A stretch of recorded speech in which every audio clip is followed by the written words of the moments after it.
सोचो, एक स्टूडेंट को टीचर बोलती है कि हर 5 करेक्ट आंसर्स के बाद आपको एक स्टार मिलेगा। अब इससे क्या होता है कि स्टूडेंट्स कैजुअली काम नहीं करते। उन्हें पता है कि उनको रिवॉर्ड कब मिलेगा। एक आंसर कंप्लीट, 4 आंसर्स कंप्लीट, और जैसे ही 5th आंसर कंप्लीट होता है उन्हें रिवॉर्ड मिलता है। यही है फिक्स्ड रेशियो रीइंफोर्समेंट शेड्यूल। इस वीडियो में हम समझेंगे कि ये कॉन्सेप्ट स्टूडेंट्स को मोटिवेट कैसे करता है और टीचर्स इसे क्लासरूम में कैसे स्मार्टली यूज कर सकते हैं। फिक्स्ड रेशियो का सिंपल मीनिंग है एक फिक्स नंबर ऑफ रिस्पॉन्सेज के बाद आपको रीइंफोर्समेंट मिलेगा, यानी रिवॉर्ड टाइम के बेसिस पर नहीं मिलता, रिवॉर्ड बिहेवियर के बेसिस पे मिलेगा। अगर रूल है कि हर 5 करेक्ट आंसर्स के बाद आपको रिवॉर्ड मिलेगा, तो स्टूडेंट्स को रिवॉर्ड तभी मिलेगा जब वो 5 करेक्ट रिस्पॉन्सेज देंगे। बिहेवियरिज्म के अकॉर्डिंग लर्निंग ऑब्जर्वेबल बिहेवियर के थ्रू होती है। अगर किसी बिहेवियर के बाद पॉजिटिव रिजल्ट मिलता है तो बिहेवियर रिपीट होने की पॉसिबिलिटी बढ़ जाती है। बट क्लासरूम में एक कॉमन प्रॉब्लम होती है, स्टूडेंट्स रेपिटेटिव टास्क से जल्दी बोर हो जाते हैं। फॉर एग्जाम्पल मैथ्स की practices, spelling drills, vocabulary learning या फिर रीडिंग लॉग्स। ये सब इंपॉर्टेंट है लेकिन स्टूडेंट्स को बोरिंग लगता है। टीचर बोलती है 20 क्वेश्चंस को सॉल्व करो और स्टूडेंट सोचता है बस क्वेश्चन ही क्वेश्चन, रिवॉर्ड या प्रोग्रेस का कोई सिग्नल ही नहीं है। यहाँ प्रॉब्लम ये होती है कि स्टूडेंट्स को अपनी प्रोग्रेस विजिबल नहीं होती। उन्हें लगता है कि एफर्ट का इमीडिएट रिजल्ट नहीं मिल रहा, और जब एफर्ट का रिजल्ट विजिबल नहीं होता तो उनका मोटिवेशन बहुत वीक हो जाता है।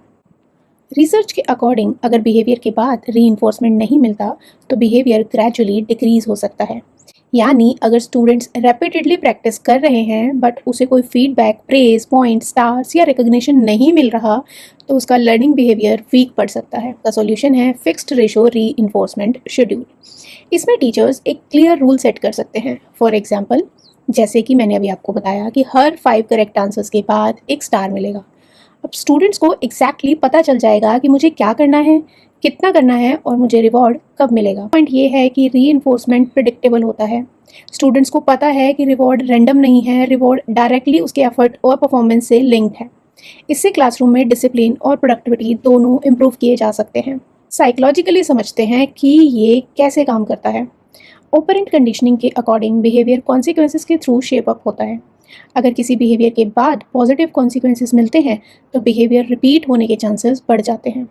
स्टूडेंट्स 5 वर्ड करेक्टली स्पेल करता है, टीचर उसे स्टार देता है, स्टूडेंट को पॉजिटिव फीलिंग आती है, नेक्स्ट टाइम फिर वो स्पेलिंग प्रैक्टिस करता है। अब यहाँ लर्निंग सिर्फ इन्फॉर्मेशन से नहीं हो रही, लर्निंग बिहेवियर के रीइंफोर्समेंट से हो रही है। इस प्रोसेस में 3 चीजें होती हैं। Number 1, response. Students desired behaviour करता है, एग्जाम्पल करेक्ट आंसर देना। रीइंफोर्समेंट, टीचर उसे रिवॉर्ड देती है in the form of praise, badges और स्टार्स।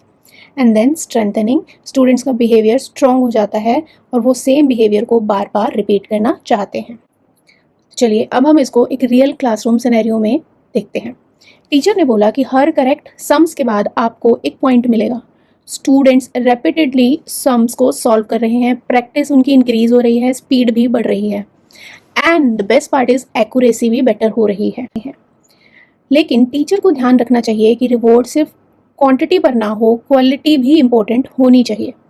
अब फिक्स्ड रेशियो रीइंफोर्समेंट का क्लास में कुछ एडवांटेजेस होते हैं, जैसे कि स्टूडेंट्स को पता होता है कि उनका गोल क्या है, रिवॉर्ड प्रिडिक्टेबल होता है, इसीलिए स्टूडेंट्स एफर्ट्स को कंटिन्यू करते हैं, और लर्निंग में रेपिटेशन इंपॉर्टेंट होती है और इसी वजह से यहाँ पर लर्निंग स्ट्रॉन्ग बनती है। जब स्टूडेंट्स रेगुलरली प्रैक्टिस करते हैं तो उनका बिहेवियर एक हैबिट बन जाता है।